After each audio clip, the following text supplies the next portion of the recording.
ये कहानी एक ऐसी लड़की की है जो अपना खर्चा चलाने के लिए मल्टीपल जॉब्स करती है, लेकिन फिर भी उसका खर्चा नहीं निकल पा रहा था। इसीलिए वो एक ऐसी जॉब करती है जिसमें उसके बेहोश हो जाने के बाद उसे नहीं पता कि उसके साथ क्या किया जाता है, पर उसे इस कुछ घंटों की जॉब में ही काफी पैसे मिलते थे। पर इस जॉब के पीछे एक काला सच है जो हर किसी से छुपाया गया है, और जब उसे इस सच का पता चलता है तो वो इस दलदल से निकल पाती है या नहीं, यही देखेंगे हम आज की इस वीडियो में। कहानी की शुरुआत में एना एक डॉक्टर के पास जाती है, जहां वो डॉक्टर उसके ऊपर एक एक्सपेरिमेंट ट्राई करता है, जिसके लिए उसे पैसे भी दिए जाते हैं। एक्सपेरिमेंट खत्म होने के बाद वो अपने ऑफिस चली जाती है काम करने के लिए। दरअसल पैसों की कमी की वजह से एना ऑफिस का काम करने के बाद एक रेस्टोरेंट में भी वेट्रेस का काम किया करती है, और यही उसका डेली रूटीन था। दिन भर काम करने के बाद एना एक बार में रिलैक्स करने के लिए चली जाती है। तभी उसके पास एक और लड़की आती है जो उसे अपने साथ वॉशरूम में ले जाती है, जहां दोनों मिलकर नशे करते हैं। इसके बाद वो लड़की एना को अपने दोस्तों से मिलवाती है। वो दोनों एना से कहते हैं कि आज रात तुम किसके साथ सोना पसंद करोगी, जिस पर एना उन्हें टॉस करने के लिए कहती है, जिसमें वो बूढ़ा आदमी टॉस जीत जाता है और एना उस बूढ़े आदमी के साथ रातें रंगीन करने के लिए चली जाती है। सुबह एना जब अपने घर आती है तब उसकी बहन का बॉयफ्रेंड एना से वहां रहने का किराया मांगता है, तो एना आधा किराया देकर बोलती है कि बाकी का पैसा मैं कुछ दिनों बाद दे दूंगी। पर वो कहता है कि तुम पैसे के बदले जाकर वॉशरूम साफ कर दो। अब एना भी मजबूर थी, इसीलिए वो वॉशरूम साफ करने लगती है। दरअसल एना अपनी बहन के बॉयफ्रेंड के घर ही रहा करती थी। अगले दिन एना ऑफिस में काम कर रही थी, तभी उसकी बॉस उसके पास आकर कहती है, तुम्हारी मॉम का कॉल आया है, जाकर बात कर लो। एना अपनी मॉम से कहती है कि ऑफिस में फोन मत किया करो, वरना मुझे यहाँ से भी निकाल देंगे। दरअसल एना की मॉम उसकी कार्ड की डिटेल पूछने के लिए फोन की थी। एना भी जल्दी जल्दी अपनी कार की डिटेल दे देती है और काम है बोलकर फोन रख देती है। ऑफिस से निकलने के बाद एना अपने बॉयफ्रेंड बर्लिन के घर जाती है। एना उससे बहुत प्यार करती थी और बर्लिन भी एना से शादी करना चाहता था, पर फिलहाल तो उसकी हालत ऐसी है कि उसके पास पीने के भी पैसे नहीं हैं। इसीलिए वो एना से कहता है, पहले मैं सेटल हो जाऊं, उसके बाद हम दोनों शादी कर लेंगे। एना को अपने बॉयफ्रेंड की हालत के बारे में पहले से ही पता था, पर तब भी वो अपने बॉयफ्रेंड का इंतजार कर रही थी, क्योंकि उसे अभी भी बर्लिन की आंखों में अपने लिए प्यार नजर आ रहा था। एना ने पेपर में नौकरी की वैकेंसी देखी थी, इसीलिए वो दिए गए नंबर पर कॉल करके बात करती है, तो वो आदमी एना से उसकी खूबसूरती और फिगर के बारे में पूछता है। एना भी उसके सवालों के जवाब दे देती है और फिर वो आदमी एना को अपने ऑफिस मिलने के लिए बुलाता है। अगले दिन एना तैयार होकर उनके ऑफिस पहुंच जाती है, जहां उसकी मुलाकात क्लेयर नाम की एक औरत से होती है, जो एना को उसकी जॉब के बारे में समझाती है। वो एना से कहती है कि तुम्हें अमीर आदमियों को खाना सर्व करना होगा, और वो भी हमारे दिए गए हुए कपड़ों को पहनकर, जिसके तुम्हें हर रात $200 से $300 मिलेंगे। एना साले शर्तों को मान लेती है और नौकरी के लिए हाँ कह देती है।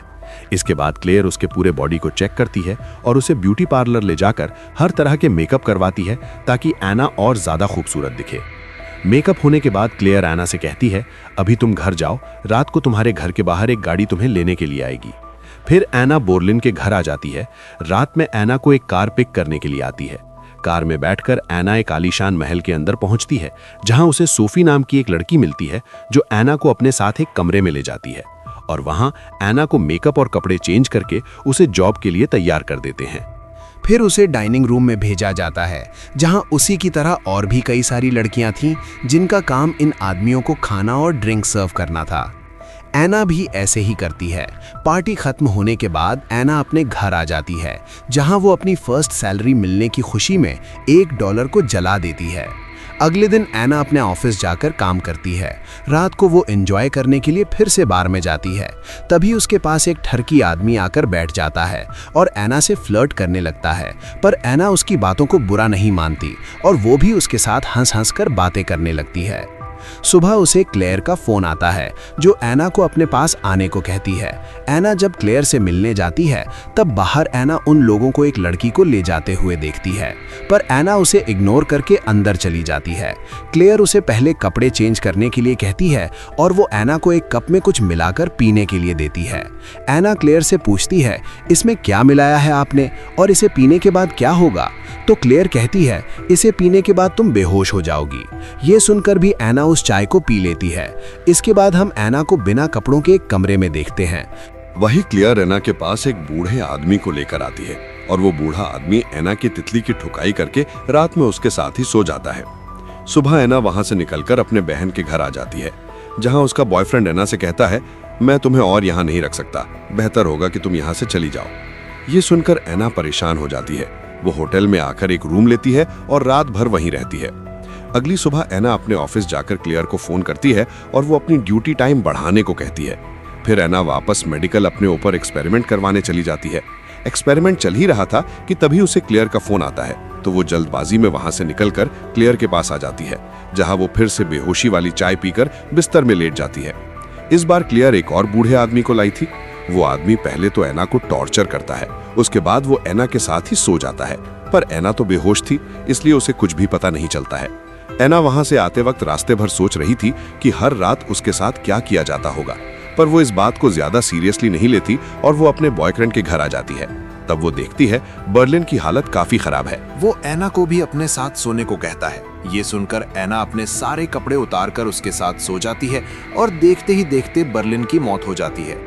इसके बाद हम बर्लिन के फ्यूनरल को देखते हैं, जहां ऐना का पहला बॉयफ्रेंड भी आया था और दोनों आपस में बातें करने लगते हैं। तो ऐना उससे पूछती है, क्या तुम मेरे साथ शादी करोगे?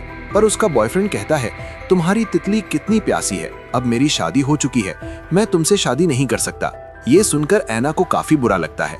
इसके बाद वो अपने ऑफिस जाती है, जहां उसकी बॉस उसको बताती है कि मैंने तुम्हें जॉब से निकाल दिया है। ये सुनते ही ऐना वहां से निकलकर एक कैमरे के शॉप में आती है और वहां से एक हिडन कैमरा खरीद लेती है, क्योंकि उसे जानना था कि रात को बेहोश हो जाने के बाद उसके साथ क्या क्या होता है। ऐना रेस्टोरेंट में काम कर रही होती है, तभी उसके पास एक लड़का आता है और वो ऐना से बात करने लगता है। बात करते करते दोनों एक दूसरे के साथ इतने घुल मिल जाते हैं कि ऐना उसी लड़के से रात में अपनी तितली की ठुकाई करवा लेती है। सुबह क्लेयर के फोन से ऐना की नींद खुल जाती है और वो जल्दी से तैयार होकर क्लेयर के पास जाती है, लेकिन रास्ते में उसकी तबीयत खराब होने लगती है। फिर भी वो क्लेयर से मिलती है। क्लेयर ऐना को देखकर समझ चुकी थी, इसलिए वो उसे वापस जाने को कहती है, लेकिन ऐना को पैसों की बहुत ज्यादा जरूरत थी, इसलिए वो क्लेयर की बात नहीं मानती और ड्रेस चेंज करके उसके पास आ जाती है। क्लेयर उसे फिर से वही चाय पीने के लिए देती है, लेकिन तबीयत खराब होने की वजह से ऐना उस चाय को पीने से मना कर रही थी। तो क्लेयर उसे समझाती है कि ये चाय बिना पिए तुम इस जॉब को नहीं कर सकती, और अगर तुम इसे नहीं पीना चाहती तो जॉब छोड़ दो। ये सुनकर ऐना आखिर में उस चाय को पी लेती है, पर इस बार ऐना बेहोश होने से पहले अपने साथ लाई हुई कैमरे को निकालकर एक जगह में छुपा देती है और वापस जाकर सो जाती है। ऐना के बेहोश हो जाने के बाद क्लेयर अपने क्लाइंट को लेकर आती है और वो आदमी ऐना के साथ सो जाता है। सुबह जब क्लेयर क्लाइंट को उठाने आती है तो उसे पता चलता है कि उसकी मौत तो रात को ही हो चुकी थी। ये देख वो ऐना को भी जगाती है। ऐना जब उठती है तो अपने पास पड़ी डेड बॉडी को देखकर डर जाती है, क्योंकि उसे पता नहीं था कि वो रात भर एक मुर्दे आदमी के साथ सोई हुई थी, और ये देखकर वो बहुत रोने लगती है। घर जाने के बाद जब ऐना उस फुटेज को चेक करती है तब वो देखती है कि वो आदमी उसके पास सोते ही मर गया था, और इस वजह से ऐना को अभी तक पता नहीं चल सका कि उसके बेहोश हो जाने के बाद उसके साथ क्या होता था। ऐसी मजेदार मूवी देखने के लिए चैनल को सब्सक्राइब कर लीजिए।